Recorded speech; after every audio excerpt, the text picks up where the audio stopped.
करेगा, परमात्मा भगवान शिव उसकी झोली भरेगा, उसकी झोली भरेगा। वह साहूकार को पुत्र रत्न पैदा हुआ। जो ही पैदा हुआ, चूंकि परमात्मा का भजन किया था,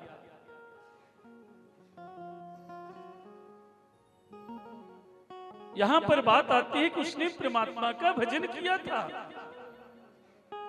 आत्मदेव जी विद्वान होने के बावजूद भी उन्होंने भजन नहीं किया। गोकर्ण के कहने के बाद उनकी बुद्धि खुली, उनकी बुद्धि खुली।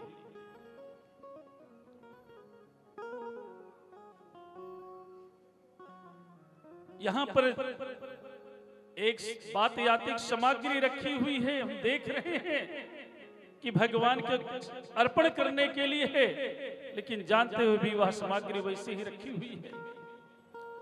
मैं समझ रहा हूं कि धन परमात्मा ने दिया है परिवार को पालन पोषण करने के लिए और जो बच्चे उससे दान धर्म करने के लिए, लेकिन यहां तो बात आती है कि एक घर है तो दूसरा भी घर चाहिए, तीसरा भी घर चाहिए, चौथी भी कोठी चाहिए। एक गाड़ी है तो दूसरी गाड़ी भी चाहिए, तीसरी भी गाड़ी चाहिए। ये क्या है मेरे प्यारे? हमारा शिव कहता है कि जो मैंने दिया है बस उसी को मन में लगा करके एकाग्र होकर के तुम मेरा भजन करो। जो बच्चे अपने गरीबों को मदद करो, आपके पड़ोसी का किसी की बेटी की शादी नहीं हो रही है, उसका मदद करो, तब तुम बड़े कहलाओगे। नहीं तो अपनी जेब तुम उसी पैसे को गिनते रहो, पैसे को गिनते रहो, मैं बड़ा आदमी हूं, मैं बड़ा आदमी हूं, तुम 10 कोठी बंगला भी खरीद लोगे। भगवान क्या तुम्हें जवाब देना होगा कि तुम कितने बड़े थे, मैंने तुम्हें धन दिया, किसके लिए दिया? एक दिन तुम्हें जवाब देना होगा। इसलिए मेरे प्यारे, लोगों का मदद करना सीखो। किसी देवालय में जाकर के लंगर कराओ, किसी देवालय में जाकर के मंदिर का निर्माण करो, धर्मशाला बनाओ, किसी मंदिर में जाकर के पानी की व्यवस्था करो, अन्नदान की व्यवस्था करो। इससे बड़ा कहते हैं, इसे समझदार कहते, इसे सच्चा भक्त कहते हैं। सत्य यही है, जो परमात्मा का दिया हुआ धन है वो तुम्हारा नहीं है, तुम्हारे शरीर भी नहीं है, इस तुम्हारे शरीर भी किराए पर है।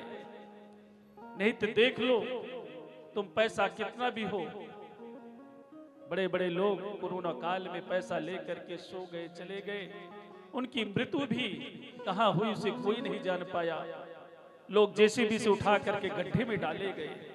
उनकी औलाद अमेरिका में था, उनकी औलाद सामने खड़ा है, लेकिन पिता को नहीं स्पर्श कर पाया, चेहरा नहीं देख पाया। ये क्या है? इसीलिए मेरे प्यारे, सत्कर्म करोगे तो अपने आप भगवान की कृपा होगी, अपने आप कृपा होगी। सत्संग ही एक सहारा है, जो गुरुजन हमारे माता पिता कहें उसके सहारे चलोगे और खान पान आहार विचार अच्छा रखोगे, अपने आप बीमारी दूर भागेगी। देखिए बीमारी में क्या हुआ, एक से दूर रहो, स्पर्श मत करो, हैं? यही होता रहा। दूरियां बना करके रखो, जहां से भी हो हाथ हो। ये क्या हुआ?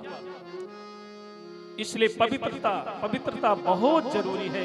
पवित्रता रखोगे तो भगवान की कृपा होगी, कोई बीमारी अपने आप कोसों भागेगी। जो परमात्मा का, आपको मैं बताऊं, जो शिव का भक्त है उसे बीमारी नहीं हुई। आप गरीबों को देख लो, बीमारी नहीं हुई। ये सब बीमारी उन्हीं को हुई जो माया में लपटे रहे, जिनका खान पान आहार विचार गड़बड़ था।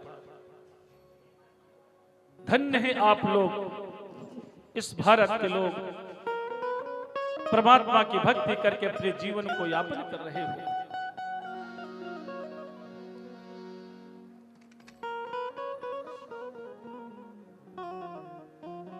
सत्य यही है मेरे प्यारे, जो परमात्मा का भक्त होता है